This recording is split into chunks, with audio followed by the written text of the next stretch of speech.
This is the BBC Third Programme. We present A Very Great Man Indeed, an investigation for radio written by Henry Reed. The music composed by Donald Swan, with Hugh as Herbert Reeve, a scholar.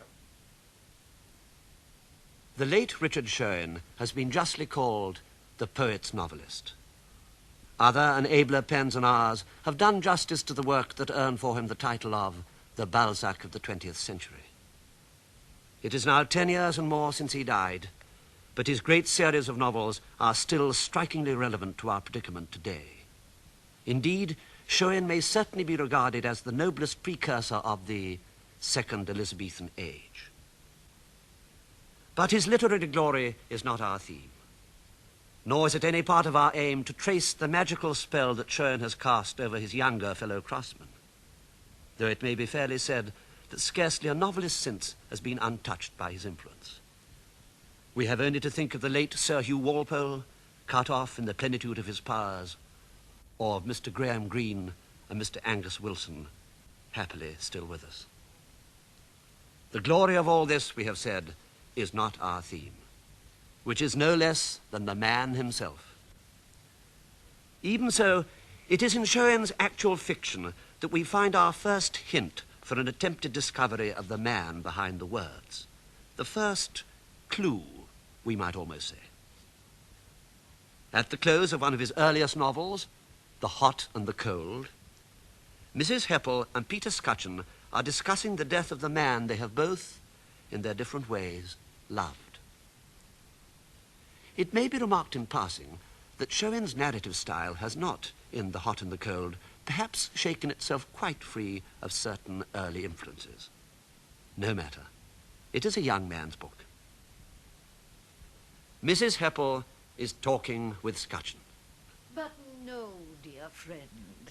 She all but breathlessly flung the small word at him, so that he, poor Scutcheon, could not fail, almost pointedly, to stare at her tone. You could always find him if you wanted to, even though the dear fellow isn't here any more.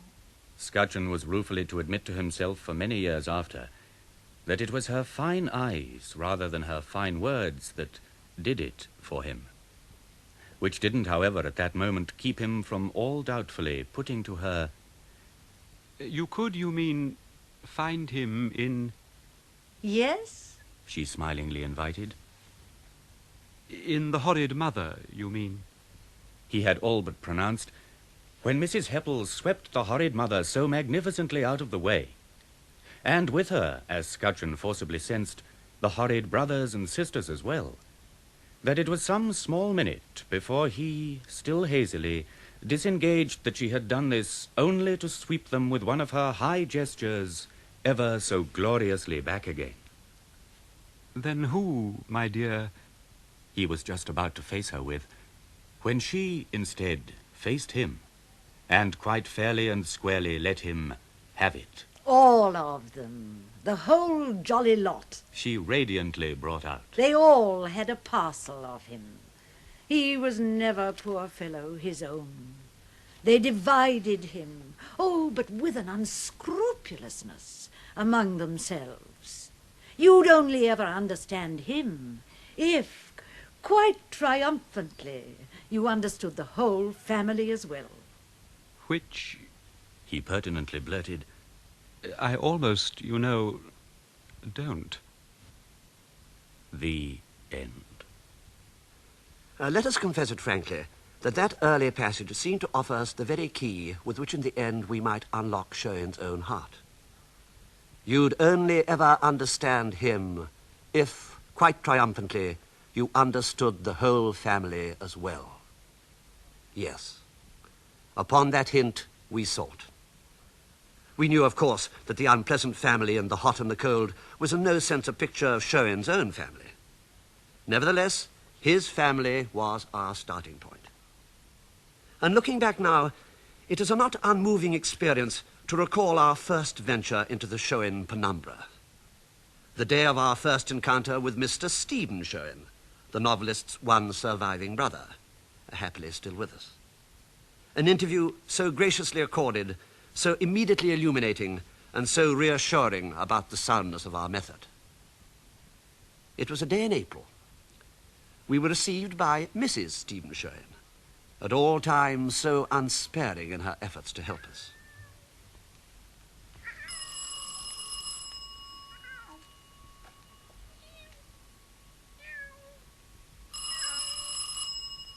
Is that Mr. Reeve? Yes, I'm Herbert Reeve. Good afternoon. I think you're expecting me. The door isn't locked. Would you mind just pushing it, please, and slipping through, please, so as not to let Muffy out? Yes, certainly I can try. Oh, hello, pussies. Thank you so much, Mr. Reeve. Good afternoon. Good afternoon. You'll think me so very rude, but I can't move for P-U-S-S-I-E-S. And I daren't let them out or leave them in the kitchen while I'm cooking their tea. No, of course not. And I don't like them to get upstairs to my husband while he's in bed. Oh? He speaks a little sharply to them at times. And they mind, you know. Oh, I do hope Mr. Shewin isn't ill. Oh, no, Mr. Reeve. Now, Pussy, if I put you down, you'll promise not to go and climb in the sink. What? The sink? Yes. Oh, very well then. And try and be a best girl. Oh, no, Mr. Reeve, my husband's not ill. He just prefers to stay in bed all the time. Could you just hand Muffy to me, please, Mr. Reeve? That one. There. Nice, Muffy. Thank you very much. It's so difficult keeping an eye on all 6 of them. I expect you would rather go up to my husband's bedroom. It's the second on the right on the first landing. Don't be nervous, will you? Nervous, Mrs. Shewin? Well, I'm afraid it is true. He did throw some small object or other at poor Miss Edwards when she was writing her book about Richard. Oh. But it really wasn't what people said, Mr. Reeve. They do exaggerate. It was more of a large teacup, actually. No, not just now, Pussy. And, Mr. Reeve, please don't broach the subject too soon, if you don't mind. Oh, of course not. And would you mind stepping over Millie? She's on the 3rd step from the top. She always likes to sit there when she's making her kitties. And if you wouldn't mind just creeping into the bedroom so she can't follow you. Of course. The second on the right, I think you said? On the first landing, yes. I'm so sorry there's no carpet on the stairs, but my husband always likes to hear people approaching. Snowdove. Oh, Snowdove. Snowdove! Where are you, darling? No one could approach a first meeting with a novelist brother without memories crowding into the mind of... Oh, hello, Millie. Nice pussy. May I step over you? A big pussy, aren't you? Without memories crowding into the mind of the touching pictures of brotherhood that occur in the later novels. It is a not unmoving experience to recall our first knock at the door. Come in. Good afternoon, Mr. Shewin. I am not ill, Mr. Reeves, if that is what you are thinking. Not at all. Oh, I thought perhaps seeing... You may disregard that, Mr. Reeves. I spend most of my time here. I've never seen any point in getting up if there's nothing to get up for. No. And there's been nothing to get up for in my life for a very long time. Oh, I'm very sorry. Mr. Reeves, I am less than the dust in this house, Mr. Reeves. Oh, I... You came to ask about my late brother? Well, sir, if you... Yes. Others have come here for the same purpose. I am less than the dust in this house, Mr. Reeves. I have always been less than the dust. Do sit down if you would find it more comfortable. Just remove my inhibition symptoms and anxiety off the chair, if you please. Oh, thank you. Yes. Yes. And speaking of chariot wheels, Mr. Reeves, I may say my late brother rode roughshod over my feelings on many an occasion. You know only the outer rind of my brother, Mr. Reeves, the gaudy self-display of his so-called literary writings. But inside of that outer rind, Mr. Reeves, many very, very strange things beat, ticked, and pulsed. Oh. Was there any particular question you wanted to ask me? Well, sir, if you wouldn't mind... Mr. Reeves, would you be so kind as to pass me that jug of water from the chest of drawers, please? I like to have it by me. Yes, sir, certainly. There. Thank you. Well, of course, Mr. Shewin, there are many things I would like to ask about. I drink a great deal of water, Mr. Reeves. Lying here, quietly thinking, staring into the past, weighing very carefully and thoughtfully the rights of one thing and the wrongs of another, I drink a great deal of water. Yes, A very great deal. It wasn't a nice thing to say, was it? I deeply regret it. Oh, no, Mr. Shewin, please say anything you wish. And to say it to a brother, a younger brother. He said to me, if I hadn't Steve, somebody else would have. He knew I hated being called Steve. You mean that Richard, Mr. Shewin, said... Do not think for a single instant, Mr. Reeves, that it was the low, common debauchery of it I minded. No, it was his making up nasty little poems about it I objected to. Poems? I'd no idea Richard Shewin wrote poetry. Oh, one might have guessed it, of course. He has been justly called the poet's novelist. A private book of them in his own handwriting. Good heavens. And are they extant? I wouldn't like to say what they are. I was looking at them only yesterday morning, and they made me feel bitter, aggrieved, and depressed, for me and for him, that he should have sunk so low as to write such things. A brother. Do you think I might be allowed to see them? I would have to know you a great deal better than I do as yet, Mr. Reeves. Reeve is the name. Whose?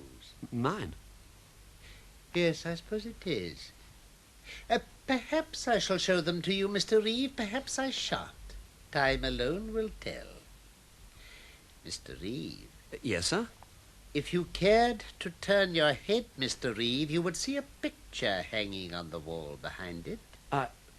Oh, yes. The woman taken in adultery by Titian, Mr. Reeve. That is the title of that picture.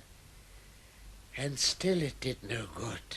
I don't quite... With a brother's wife, too, Mr. Reeve. Oh, why, I'm deeply sorry, sir. Oh, I could have borne it. I have borne much in my life. I've had to, of course. But writing unsavoury ditties on the subject, shouting them about the place. Indeed? Yes, in a cheerful and hilarious fashion, and pretending they were my wife's own words. I liked to sleep with Richard better than with poor old Steve. The coarseness of it all. Do you mean that Richard Shewin wrote those words? Yes. I like to sleep with Richard better than with poor old Steve. Richard doesn't keep telling me just how I make him grieve. And I know when Richard tickles me or bites me on the rump, it isn't for any subconscious reason. He does it to make me jump. Now, Mr. Reeve, that's a cruelly unkind remark to make about my subconscious, isn't it? Yes, I never jibed or mocked at his, whatever it led him to do. But, forgive me, I hope I'm not being impertinent, but I'd never imagined that Richard and... And my wife, yes. I would find them in this very chamber, Mr. Reeve. I was gravely displeased. But it was the nasty remarks in the poem that wounded, grieved, and hurt me. I won't offend your ears by reciting the whole poem. Oh, please don't mind. If poem it can be called. I will content myself with mentioning its concluding lines.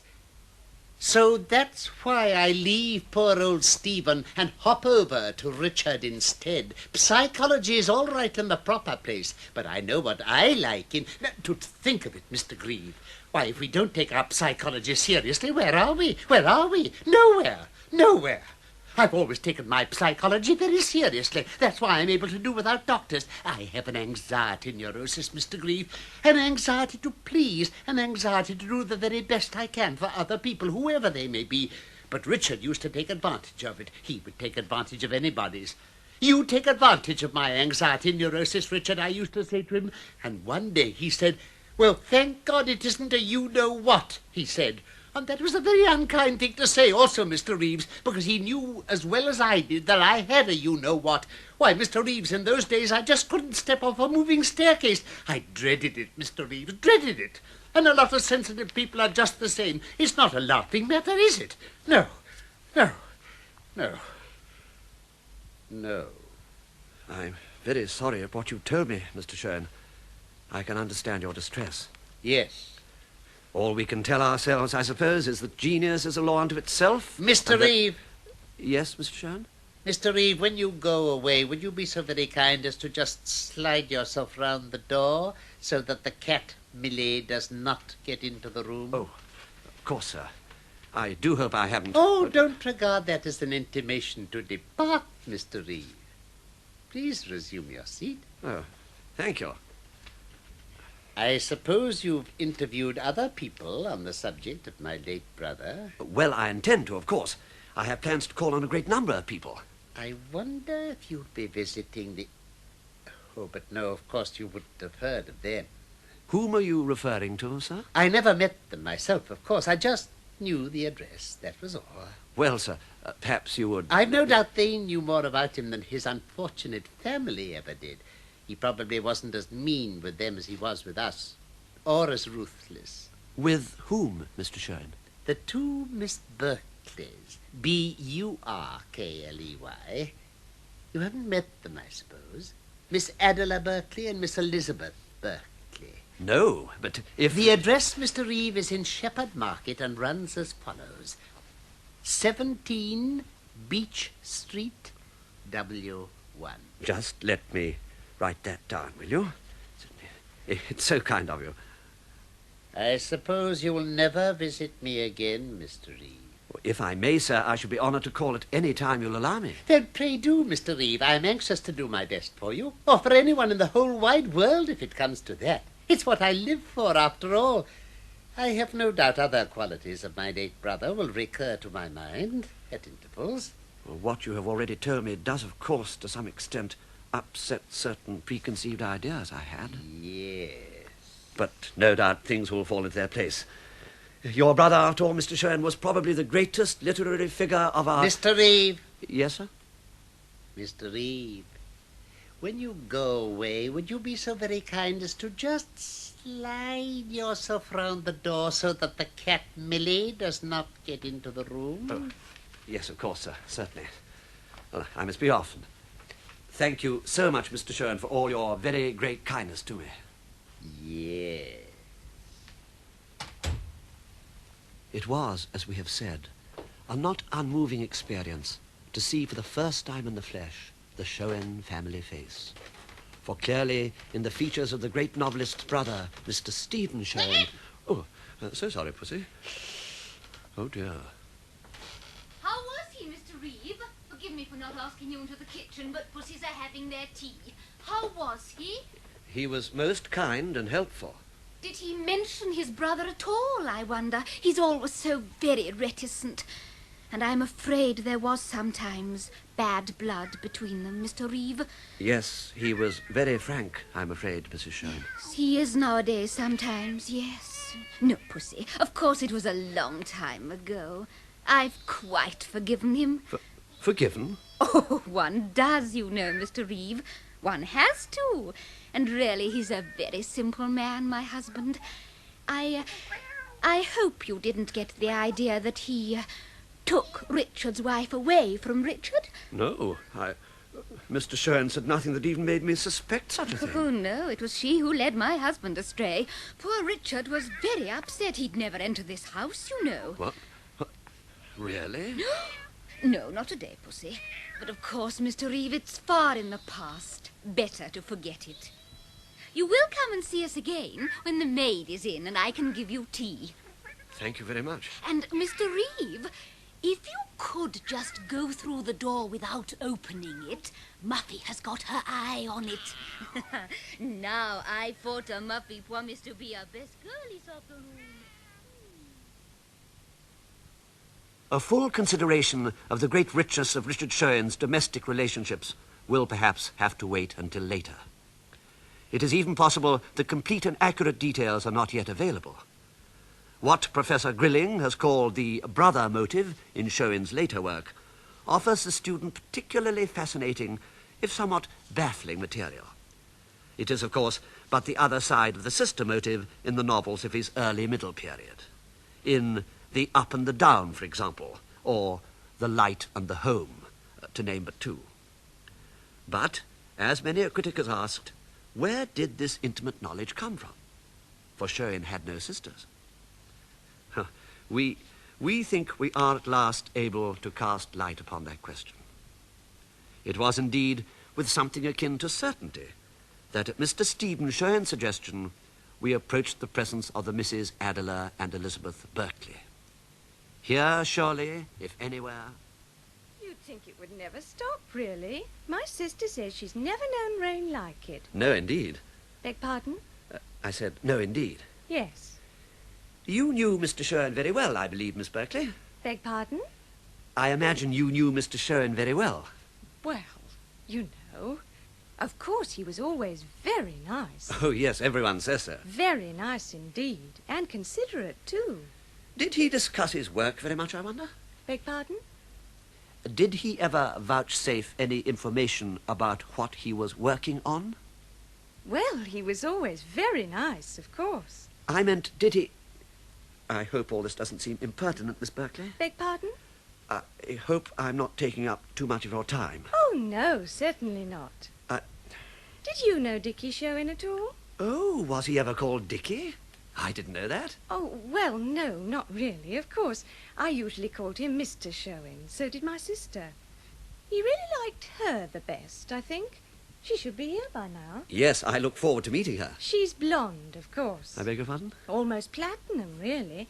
But it is the natural colour, really it is. People don't always believe it, but it is. You look at the roots close to. Ah, yes. No, I never knew Shewin myself. I was rather of a younger generation, I'm afraid. Oh, yes, I could tell you were young. In fact, I never actually saw him. But I sometimes think that people of my generation appreciate him more than his own contemporaries did. Beg pardon? I mean that today one is perhaps beginning to appreciate his real size. But Mr. Shewin was never a large gentleman. No, his genius, I mean. Beg pardon? His genius. Was Mr. Shewin a genius? Well, I suppose it depends on one's standards. Beg pardon? I've always thought him a genius, certainly. Fancy. Well, he never said so. Oh, no, of course not. He was well known for his modesty. His what? His modesty. Oh, no, not Mr. Shewin. Yes, surely, Oh, everyone... no. Mind you, he was very nice, but he was never modest. He was very nice, but he was never modest. Tweet? What? Oh, I was just speaking to Joey. He's just behind you, our canary. Tweet? You in, Addie? Oh. It's raining like a hello, dear. The gentleman's called. That's my sister. I'll tell her. And I'll put the kettle on. You'd like a cup of tea, I expect? Thank you very much. I'll send Betty in. Tweet, tweet. It is an interesting fact that though Shewin always preserved a scrupulous modesty in estimating his own work among his fellow craftsmen and in intellectual society generally, he was less reticent among humbler people. Tweet. Nothing is perhaps more revealing of the true nature of the man than this. Tweet. We need not despise him for it. In simple and unaffected company, he could appear in what someone, speaking of Beethoven's rondos, has called an unbuttoned mood. That is all it means. Hello? Tweet. Oh, good afternoon. I'm Betty. Pleased to meet you. Bobby's putting the kettle on. Bobby? Oh, of course, I expect you're still calling her Adela. It's a pretty name, isn't it? I've put the kettle on, dear. Betty, the gentleman was saying Mr. Shewin was a modest gentleman. He wasn't, was he, dear? Modest? My word, no. Nobody could say that. And he always liked all the lights on. Well, of course, many writers have had an unaccountable fear of the dark. Beg pardon? I suppose you must have been a great friend of Mr. Shewin. No, dear. The gentleman's writing a book about him. Writing a book about Dickie Shewin? Fancy. A reading book? Well, I hope somebody will read it. Oh, I'm sure somebody will. I hope you'll allow me to send you a copy when it's finished. Oh, thank you. That would be kind. We could do with a book about the place. It's a thing I've never read. Here's a book. Oh, I've read one. Have you, dear? When? Oh, when I was in the hospital. Was it nice? Not really, no. No. I've heard other people say that. Tweet, tweet! Well, if you do mention Dickie Shewin in this book, you will say how very nice he always was, won't you? And considerate. Oh, yes, put that in. He was very considerate. Not like the one who came with him the first few times, the one who never even gave his name. Oh. How extremely uncivil. Beg pardon? I said how uncivil. Well, some of them don't, of course. But this was a really nasty man. I wonder who it can have been. Dickie always called him THP. So he did. Oh, I see. Yes, that must have been T.H. Powers, the novelist. Was he a genius as well? I'm afraid not. Of course, when he was younger, there were people who thought he might go quite a long way. Well, it wasn't for the want of trying if he didn't. Hush, dear. No, indeed. Actually, I'm calling on him in a few days' time. I'll tell him I've had the pleasure of meeting you. Oh, no, I shouldn't do that if I were you. He mightn't like it, you know. A lot of them don't. Oh?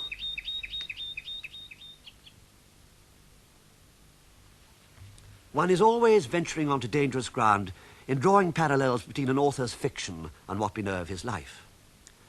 But it seems to us reasonably clear that the two Miss Burkleys, so courageously living out their spinsterhood in their little flat in Shepherd Market, London, must have provided at least the donné, or hint, for the two lonely sisters, Mona and Rosa Stanmore, in the novel called The Quick and the Slow. We are thinking especially of the wonderful dying fall of the closing pages of that moving story. This silence between them. Surely it could not be allowed to go on forever, thought Mona. But how to break it? At last, not quite looking in Rosa's direction, she said, Did you have a pleasant walk, darling? Rosa seemed to smoulder for a moment. Then even that sullen fire seemed to die out, and she replied firmly, At least I did no harm. The Earl's Court Road was not disturbed in any way by my passage along it. I went into the park, sat, watched the birds making their nests, read 14 pages of Liaison Dangereuse, and returned as I went. I was at no point approached by any undesirable stranger. Mona threw her arms round her sister. Darling, don't, She whispered. don't give way to bitterness. I know you think that life has passed us by, but don't be bitter, darling. Rosa gently but firmly disengaged herself and stood up. She looked coldly down into her sister's face, as into that of a stranger. Then she said, quietly and slowly, Bitterness, Miss Stanmore. What have we to be bitter about? The end. These analogies, of course, must not be pressed too far, if only in deference to the living, many of whom are happily still with us. Above all, we must not forget that the aim of all biographical study is, now as ever, the exact and objective ascertainment of established facts. And none can be too humble. I did, yes. Yes, I did. And I understand that you acted as Mr. Shewin's valet for a considerable number of years. I did, yes. You stayed with him for about 12 years, all told. I did, yes. You joined him, I think, in 1920? Yes, I did. I believe you looked after him during his illness in 1924. Yes, I did. And then you went with him to Austria when he recovered? Yes, I did. I gather from his letters that you sometimes accompanied him on his evening walks in Salzburg and Vienna. Yes, I did. And that you both greatly enjoyed this jaunt abroad. I did, yes. You also became Mr. Shewin's chauffeur when he bought a motor car in 1927. I did, yes. And drove him on many occasions down to his country home. I did, yes. You preferred the car to the train? I did, yes. And you always found Mr. Shewin a kind and considerate employer? Yes, I did. Information of this kind is, needless to say, the very stuff of biography. It is the more subjective impressions that we must beware of. especially when a man has, like Shewin, been greatly loved by the world. It may be added that Shewin returned that love, aye, and more than returned it. One of our modern neo-pessimists has remarked with characteristic acidity, "L'enfer, c'est les autres." Hell consists of other people. We know what Shewin's comment on that would have been. Yes, he would have said with his familiar wry smile, yes, but so does heaven. We have often imagined him saying that. Such a man, and this is our point, awakens an affection among his fellows that may blind them a little to his faults. It was with eager interest that we looked forward to talking with the novelist T.H. Powers. Shewin was, of course, considerably older than Powers, and Mr. Powers' novels had never reached anything like the large public enjoyed by those of Joan himself. So that Shewin had become, quite naturally, a hero to the younger aspirant in his own lovely art. We were not unprepared for a little hero worship on the part of Mr. Powers. And why should we despise unaffected hero worship? God help us. So you're writing a book on old Dick Shewin, Mr. Reeves. Yes. Not much of a subject, is it? Well, Have you ever thought of writing a book on Robert Louis Stevenson? no. That might be a good subject for you, you know. Or Meredith, even. Not much been done on him. Gissing might be interesting, too. Or Henry James, of course, always there. And Hardy. No, perhaps not Hardy. Too many books on him as it is. Well, I feel Richard Shewin will last me a very long time, you know, sir. It's a fascinating theme, his life, isn't it? Is it? Yes, perhaps it is. The poet's novelist, what? You a poet? No. Novelist? No, No, I'm not. Ah, then you start with certain obvious advantages. Well, I try to think so. Oh, yes, I should. Well, Mr. Reeve, I will, of course, be glad to give you any help I can about, Dick Shewin. Oh, thank you. I felt sure you would, sir. Oh, yes. Where to begin? Shewin, Richard Shewin knew me rather well. Rather well. He liked me partly, I think, because I was younger than he was. He liked people to confide in him, you know. Yes, he must have exercised a most compelling influence over people younger than himself. Well, it would never have occurred to me to put it quite like that, you know. He absorbed a good deal from other people, you might say. Yes, shall we put it like that? Yes, a great absorber. A magpie, a dear old magpie sort of chap. You couldn't help liking him for it in a way. One would find him imitating one's gestures, you know, one's turns of phrases, what? Yes, imitating. You mean for fun? Fun? Good God, no. No, I mean that he would absorb from his friends whatever he could. Je prends mon bien où je le trouve, sort of business, yes. You probably noticed how very derivative his novels are. Oh, no. I wonder if you've read a little thing of mine called The Dark Backward and Abysm. Oh, yes, of course, sir. I enjoyed it very much. Still readable, is it? Good. Well, you'll probably have noticed that a good deal of Shewin's novel, The Floor and the Ceiling, came from it. But, if I may say so, sir, The Floor and the Ceiling was published several years earlier than your own splendid novel, Mr. Powers. Oh, yes. We all know that, but you didn't imagine it was written earlier, did you? Oh, no. I withheld my own novel for several years, Mr. Reaper. I usually do. It is my want. Of course, I didn't know that. It is my way. I've never believed in rushing into print. Rather a perfectionist, you know what? Rather a perfectionist.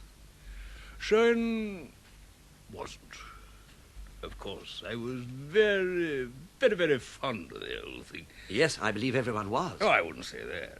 Of course, one can see the significance of it all now, what with the advance of psychiatry and all that. The significance of... The old boy's imitativeness, you know. Yes. Yes. You know all about that, of course, you moderns, what? Well, I don't, I'm afraid. Oh, but surely. Oh, come. No, really, sir, I don't. Oh, dear. Well, how shall I put it? Dear me. L'impuissance, shall we call it? Good gracious. A great worry to the old boy, of course, but very imitative people often are un peu incapable in that way, shall we say? And, of course, we all knew about poor old Shewin. Well, really, Mr. Powers, that isn't at all the impression I've gathered from some people I've talked to lately about Shewin. Well, of course, Mr. Heap, you doubtless have superior sources of information to mine. I was merely... Oh, no, but please, sir, don't misunderstand me. I do beg you. It was only that... But tell me, Mr. Heave... Yes? Tell me, have you ever, I wonder, thought of writing the biography of a living author? Hmm? Well, no, never. You see, I've been interested in Shewin almost since I was a boy. He's a boy's writer, of course. So you've never thought of a living author as a subject? No, I'm afraid not. Interesting, that. Yeah. I do agree, of course, that living subject could be very engrossing. Very, very. There have been very good books about living authors, some of the best, in fact. After all, think of the advantages. You can consult with the subject himself. It could be very, very interesting. Yeah. Especially if he was in the habit of keeping diaries and was willing to supervise the work and that sort of thing. Do you enjoy reading personal memoirs, Mr. Green? Yes, very much. It's been a great setback to me that there are no real Shewin diaries. Oh, there have been nothing in 'em, my dear boy, just one luncheon engagement after another with this or that rather dubious member of the aristocracy. He couldn't resist a title. Well, he is said to have refused a knighthood. Said, yes, but does one really know if he was ever offered one? Oh, yes. When? The year after he was awarded the Nobel Prize. Some writers have refused even that award, you know, Mr. Weave. Refused the Nobel Prize? Oh, yes. However, you were saying that you liked memoirs.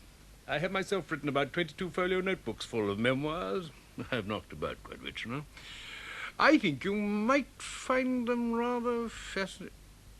A great many interesting people have been numbered among my friends. Yes.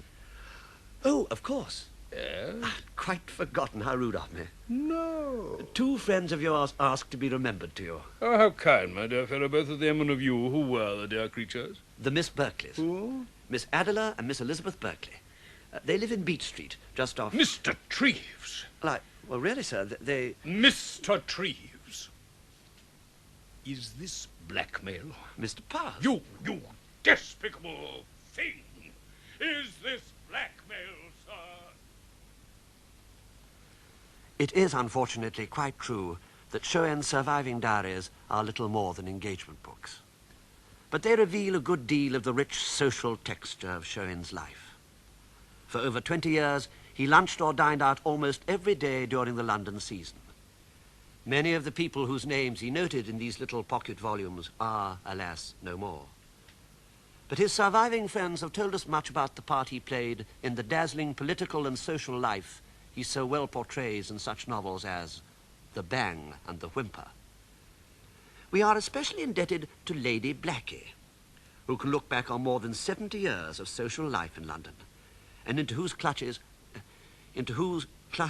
of celebrated guests Shewin inevitably was drawn. No, don't put your cigar out, Mr. Reeve. I like the smell. Thank you. A little more brandy? Thank you. I don't drink myself any more, of course, but they tell me it's quite nice. Sir Edward Buller used to tell me it was the best brandy he'd ever tasted. And to this day, Evelyn drinks quantities of it. Quantities. It's excellent. What? It's excellent. Oh, I'm so sorry to make you shout, but I'm getting so deaf these days. Did Richard Shewin drink very much, Lady Blackie? Did he what? Drink very much. Well, it's very odd you should ask that. It was always a bit of a mystery to me. I had always been told he never drank at all. And certainly the first time he came here, he never did. I remember it was a little dinner party I gave for him and Charlie Chaplin. Just a few friends we had in. Willie Morm, I think, and Margot and Max, and Mr. Gordon Bottomley, and Sir Flinders Petrie. Oh, such a clever man. What a loss. And I forget who else was there. Ellen Terry, I expect she usually was. I drank at all on that occasion. But certainly he always drank a very great deal whenever he came afterwards. Indeed. And very often he seemed to have drunk a very great deal before he got here. Still, people are very unpredictable about drink, aren't they? One day when Mr. Bernard Shaw came to luncheon, I saw him looking at a glass of Burgundy quite longingly. Really? Yes. And once Mr. Dylan Thomas came and drank water. Can you remember what Shewin used to talk about, I wonder? Huh? Oh, about friends, usually talked about our friends. He was always very nice about everybody. He did once make rather an unkind remark about Bosie. The people did, I don't think Bosie heard. I knew, of course, that she was unmarried. Yes. Her daughter is said to be a very nice girl, however. I, of course, have no views on the matter. But, Mr. Shewin... And what else have you been doing, I wonder, while I have been lying deserted, alone and bereft here? Please, let me ask one question about Miss It Tablet. is a change to meet anybody as interested in the past as you are, Mr. Reeve. I am devoted to the study of the past myself. Its rights and wrongs I brood a great deal over. I sometimes sit up in bed and look straight at it, Mr. Reeve, with a steady gaze, fixedly. The future I disregard.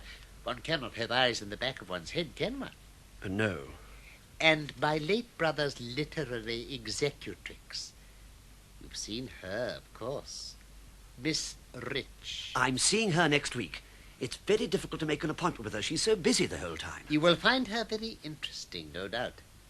My brother wrote a poem about her, too. Really? About his literary executrix? Well, she was his secretary as well, and he would have written poems about anybody. I wonder if you recall it. Extremely well, Mr. Reeve. My memory has very little amiss with it. The poem began, "Little Miss Rich," and the rest of it, Mr. Reeve, I would not recite to anybody, though it was quite short as far as it went. I see. A mere distich. And whom else will you be visiting? Well, in about a fortnight's time, I hope to be able to get down to Bulset, to see the other part of the Shewin family. And, of course, the native haunts of Shewin himself. You're going to see my other brother's widow and all that dreadful brood of children? Yes. Mrs. Edward Shewin has kindly invited me to stay for a few days. But then I had better accompany you. That would be delightful, of course, but... I couldn't dream of letting you submit yourself to such an ordeal without my protection. I hope your life is insured, Mr. Reeve. Yes? Good. But I had better come, all the same. But... Oh, don't thank me. The change will do me harm, no doubt, but no matter. I think I would like to be alone now, Mr. Reeve. Oh, yes, of course. Thank you very much. And Mr. Reeve? Yes? Disregard completely what I may have said about Miss Tablet. I'm sure I've been misinformed about her. She lives at 109 Coptic Street. What in goodness name are all those cats mewing about? Look. Oh. Is that you, Mr. Reeve? I'm so sorry I was out. I had a little shopping to do. When you finish up there, do please come and have a cup of tea with me and Pussies. It's Muffy's birthday. Thank you. Mr. Shewin. Yes, Mr. Reeve? It's Mrs. Shewin. Oh. Well, she must have come back again, I suppose, that's all. No matter. Here was a slight dilemma. Mr. Shewin had given us strong and interesting hints about Miss Hilda Tablet, the distinguished composeress. He had also, however, seemed to urge us to avoid contact with her. What were we to do? For clearly it was not a problem that would solve itself.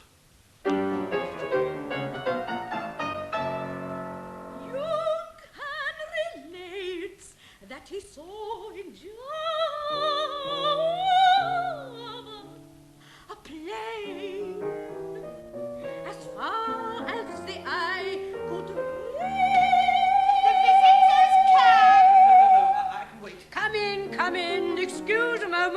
down. She's just getting it right. Must go on for just a sec. Now. Entirely covered with skeletons. Good, lovely. And he took it for a battlefield. Oh, no, Elsa, damn it. Damn it, for heaven's sake, please. I've told you before, this isn't Madame Butterfly you're singing. I cannot help. Of course you can help, you silly little dotty. I've told you 100 times. Throw your voice at the note by all means. But for God's sake, remember to miss it. But I cannot sing so always out of tune like this. Tune? Did I hear the word tune? Es ist nicht ausdrucksvoll. Ausdrucksvoll? Ja, es ist nicht ausdrucksvoll. Elsa, I've told you what would happen if I ever heard you use that word in here again. Excuse me a moment, Mr. Thing. Yes. Ausdrucksvoll, indeed. Dear God, save me from madness. Shall I make some tea and toast? Yes, yes, make some tea and toast. It's all you're good for. Hello, Mr. Reeve. Have a cigarette? I do hope I haven't come too early, Miss Tablet.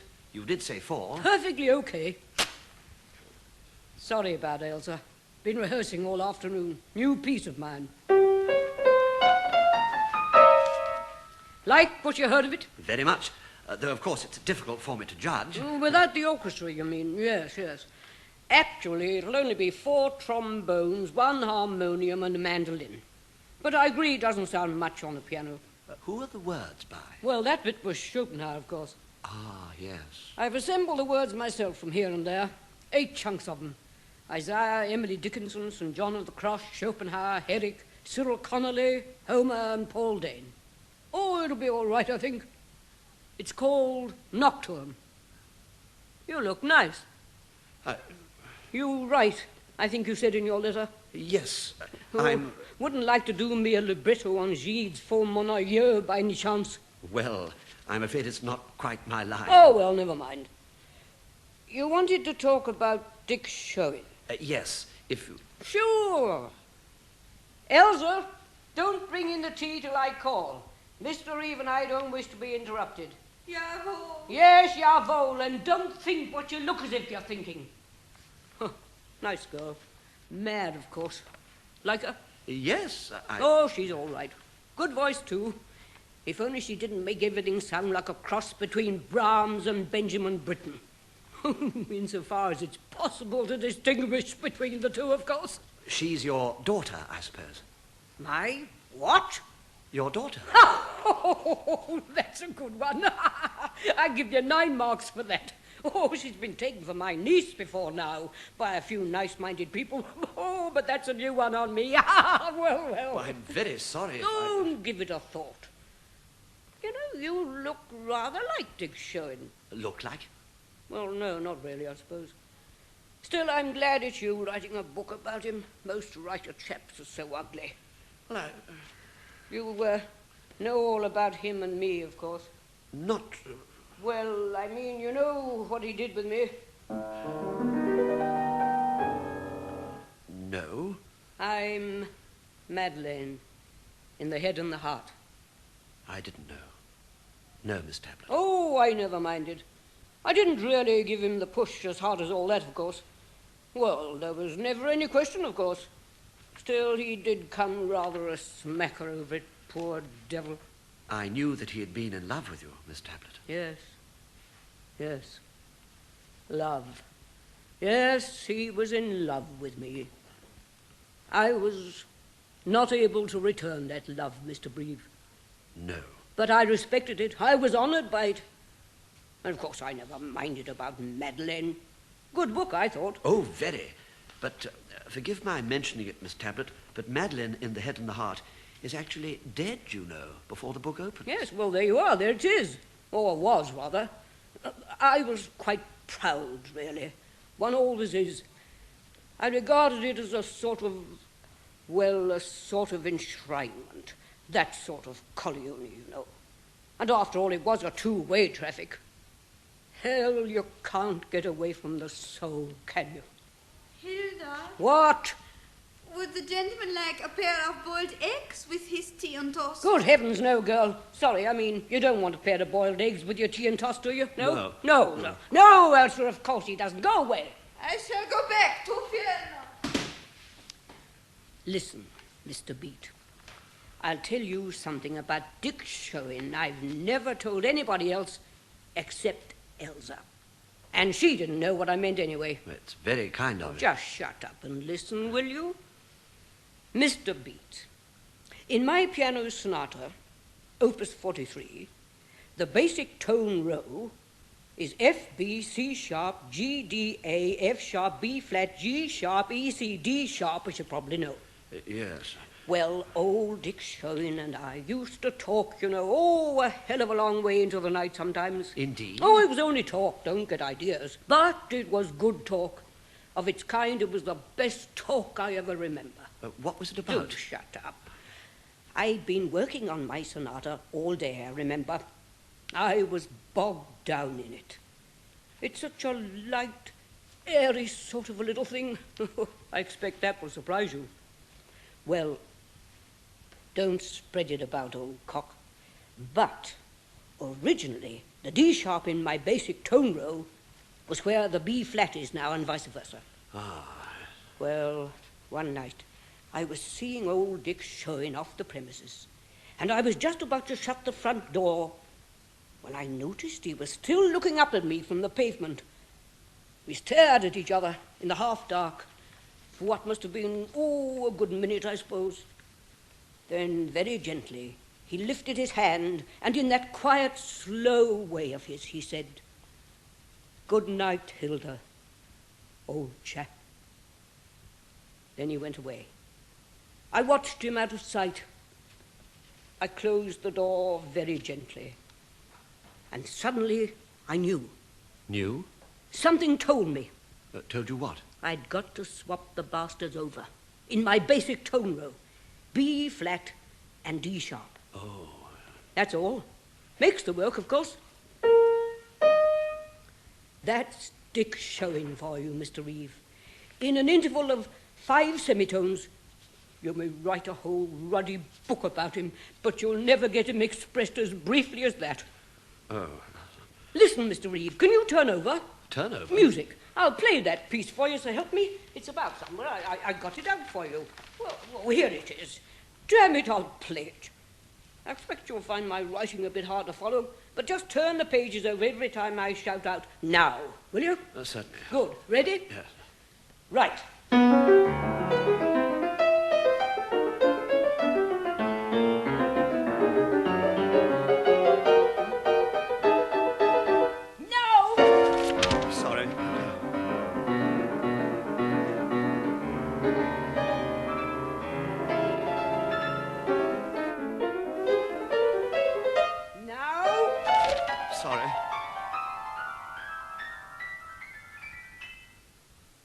This, to us, momentous encounter was to prove the first of many highly delightful visits to Miss Tablet's charming flat in Coptic Street. She was to provide us with much in the way of documentation. Yes, indeed.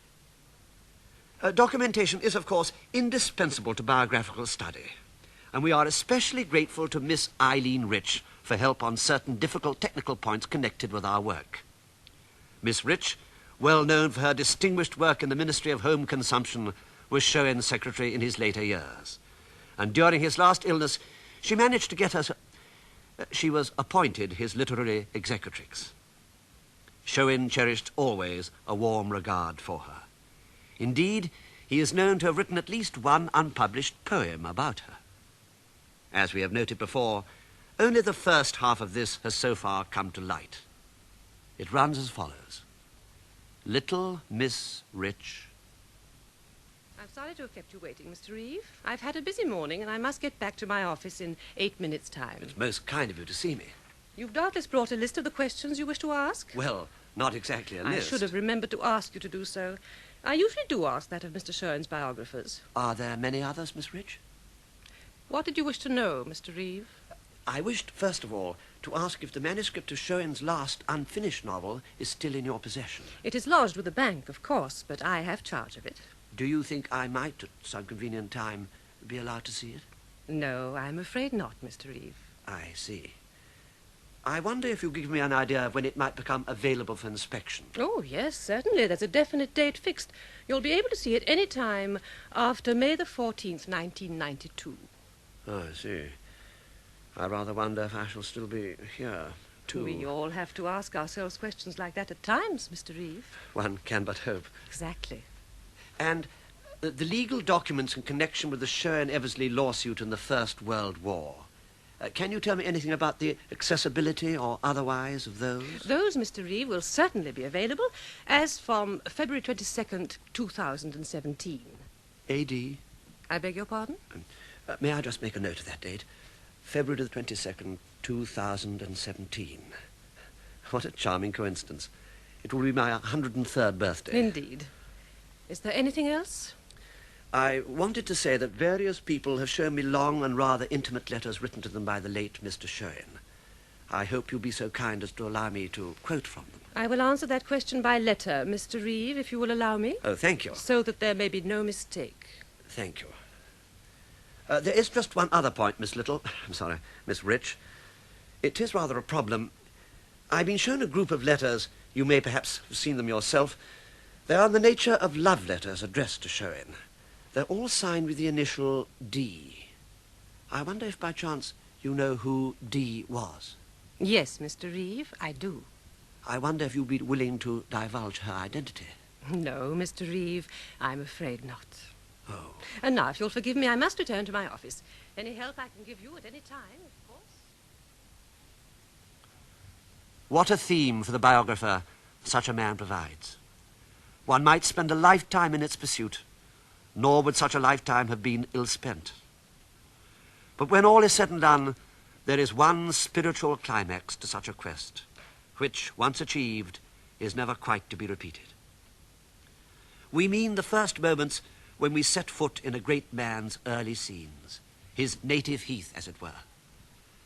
To travel down to Mulset for the first time would in any event have been a not unmoving experience.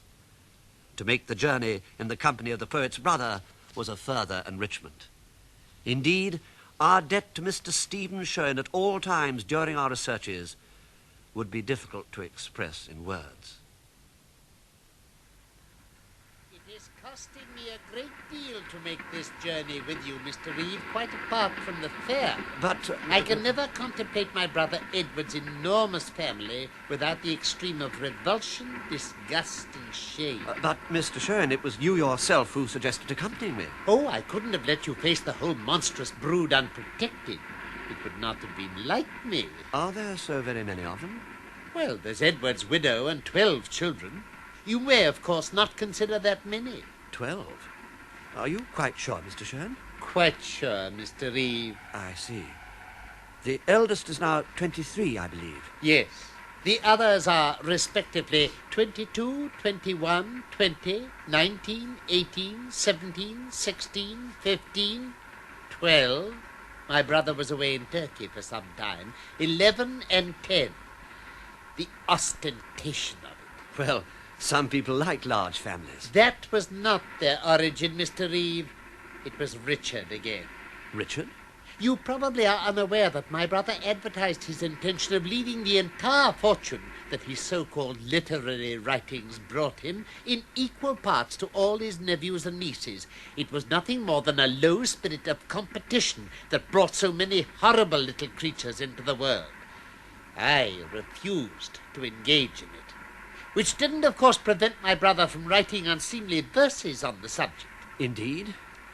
The Shewin family, it seems, is apt to fly to great extremes, while Stephen does no more than read little books on how to breed.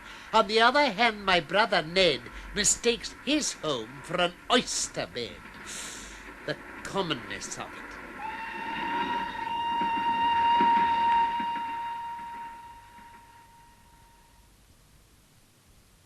And finally, the magic of being in leafy Mulset itself. This was the air he breathed. Here he was born. Here he made his home in later years. And here now were we also, at Throbbing, the charming Palladian house he bought for himself, with its enchanting gardens and lawns. The house he had bequeathed to his brother Edward, alas, no longer with us, and his wife and family. Here they lived still, in full proud consciousness of the reverence due to their noble inheritance. And of course, Mr. Reeve, we can't even get the National Trust to accept it now. Another cup of tea? Thank you. I thought you'd like to have tea on the lawn. The weather is so lovely. Yes, indeed. And the view of the hills is beautiful from here, isn't it? Oh, the hills are perfectly all right, yes. It's the house that is the trouble. Those hills must be the scene of your boyhood also, Mr. Shewin. Yes, I entertain extreme dislike of them. Now, Stephen, dear, don't start grumbling. The landscape is very pretty at this time of year. Ah, now there's my elder daughter, Janette, coming across from the paddock. I do wish she wouldn't slouch so. But, of course, 19 is an awkward age, isn't it? She's at Cambridge, you know. Hello, Uncle Stephen. Hello. Now, is everyone's cup full? My cup is always full. Mr. Reeve is writing a book about Uncle Richard, Janet. Good God. Darling, what a thing to say. A whole book? Well, one can hardly hope to deal with such a writer in a shorter space. Can't one? Perhaps not. At any rate, you'll be able to debunk all that stuff about the poet's novelist. Janet, dear. I suppose you've read all my brother-in-law's books, Mr. Reeve. Oh, yes, indeed, many times. How very kind of you. I haven't actually read all through any of them myself. I've hardly had the time, you know. I don't wonder at that. But they are good, aren't they, Mr. Reeve? I heard they were very good. People have told me a number of them were very nice indeed. Well, naturally, I think they're splendid. I'm so glad. There, Janet. Mr. Reeve says they're very good. Splendid was the word he used. He may have. Actually, they're not. Janet, darling, please don't start being unpleasant about your poor uncle's books again. It's so ungrateful. Ingratitude is by no means uncommon in this family. I'm sure I don't know how we should have sent you to Cambridge without them. I've never denied Uncle Dick's capacity as a money-maker. He produced a very efficient line in consumer goods just at the moment when a rising lower middle class felt it was ripe for culture.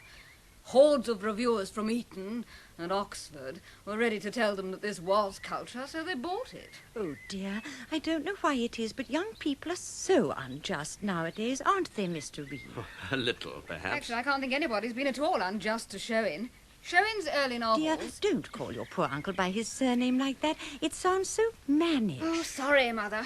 But Uncle Richard's early promise, such as it was in its completely derivative way, was actually quite fairly evaluated in a footnote in the autumn number of Scrutiny a couple of months after Uncle died. He was ill such a long time, Mr. Reeve, but so very patient. So it is given out. Well, Stephen, dear, he was patient. Well, I must get back. Will you excuse me, Mr. Reeve? Oh, certainly, Miss Shewin. What are you doing, dear? Can't you stay and talk to us? Oh, sorry, Mother. I must get this thing on Flaubert finished. Are you writing about Flaubert, Miss Shewin? Uh-huh. An appreciation? Of a kind. I think I've managed to make a few relevant constatations. See you later. I hope so. Oh, dear, you must forgive her, Mr. Reeve. It's a difficult age, and of course she is rather plain at the moment, though the boys are very good-looking. She doesn't always behave like that. She's really quite playful sometimes. Indeed. I know you wouldn't think it, but really, I've known her pass the whole evening without mentioning a single book, or in fact anything unpleasant at all. That must be an unusual experience. Well, I expect you'd like to look round the garden, Mr. Reeve, and perhaps visit the church. The memorial bust of Richard is very nice. The moustache is almost exactly the same. Ah. But, of course, everyone was very upset he couldn't be buried there. But he had become a Roman Catholic, so it was... My brother could always be trusted to join any fashionable movement, Mr. Reeve. Oh, don't say that, Stephen. I'm sure he meant well. I dare say you'll come across some of the boys, Mr. Reeve. I have rather a house full of them at the moment. You'd only ever understand him if, quite triumphantly, you understood the whole family as well. How those words of Mrs. Heppel in The Hot and the Cold came back to us there in Shewin's own native ambience. The sunlit summer fields he knew so well. His nephews and nieces with their precious heritage, not only of his home, but of his name.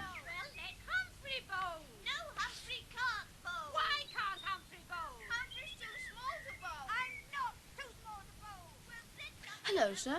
Are you Mr. Reeve? Yes, I am. How do you do, sir? I'm Brian Shewin. Mother said you were coming. How do you do? This is my brother, George Shewin, sir. How do you do, sir? How do you do? You're not playing cricket with the others. Not at the moment, no, sir. Where did you go after tea, Bri? I went off to the apple room to finish my lyric. I wrote 2 lyrics this morning. Any good? No, not very. Tore 'em both up. What's yours like? I've been trying a new kind. Well, let's have a look. No, haven't polished it yet. Well, I might be able to help. No, thank you. And if it isn't any good, you won't see it at all. You squish! Oh, sorry, sir. But he is, rather. Did I hear you say you were writing? Writing? Lyrics? Yes, sir. Ah, yes. We spend a lot of time during the summer writing lyrics. Don't have much time during the term, of course. No, of course not. We aren't all that good at them yet.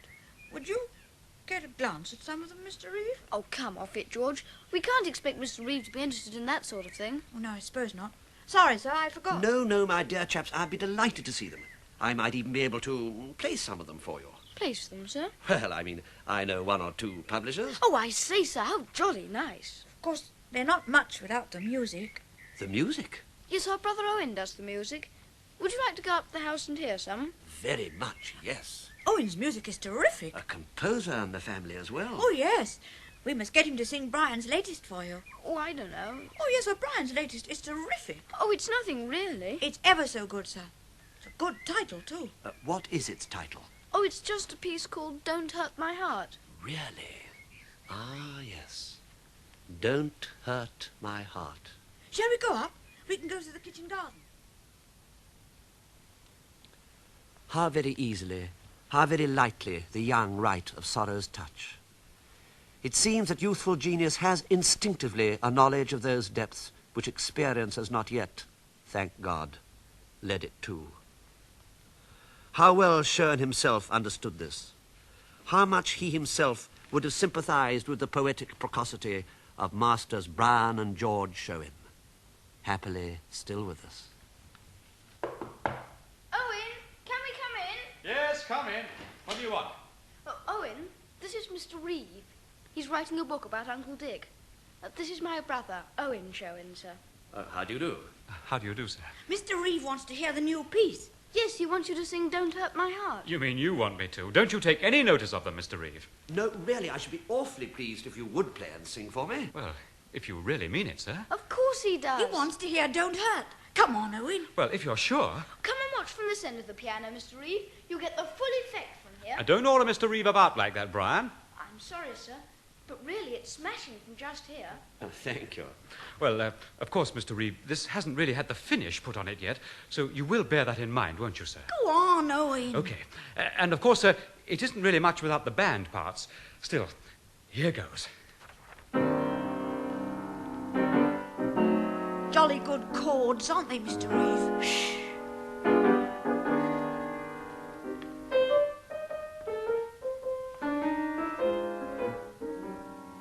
Oh, why did you say that terrible thing? Can you have known the wound it would bring? Right in the midst of that wonderful spring, baby, you made me cry. Baby, don't hurt my heart, baby. Baby, don't make me sigh. Baby, don't make me smart, baby. Baby, don't make me cry. There are just a few things since the world began. You may not think it, but believe me, they can hurt so that even a big grown-up man then baby just has to cry. Baby, don't hurt my heart, baby. Baby, don't make me sigh. Baby, don't make me smart, baby. Baby, don't make me. Baby, don't make me. How can you bear to? How can you care to? Baby, don't make me cry. Baby, don't make me cry this way. Gosh, he's super. Is he all right? Yes, just give him half a sec to get over it. Well, how'd I do? It was super. Jolly Terrific. dear. Do you get real tears, Owen? Well, look, am I wet or am I wet? Gosh, real ones. Do you see, Mr. Reeve? He got real tears. Yes, I could see he was greatly moved. He really cried. There are only 5 people in the whole world who can do that, Mr. Reeve. Did you know? And none in England. I declare my brother to be top musical genius of all England. Oh, come off. Hooray! Let's all sing it. Yes, come on, start it again, Owen.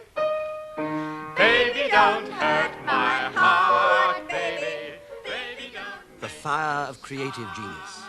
It does not expire. Divided it may be, but it does not expire. In a sense, the best monument to Shewin's genius that can be imagined, and we are not forgetting the great bronze statue designed, but unfortunately never executed, by Mr. R. Egerton Bunningfield, ARA. The best monument is in the thriving creative gifts so strikingly displayed by the Shewin nephews. Baby, don't make me cry.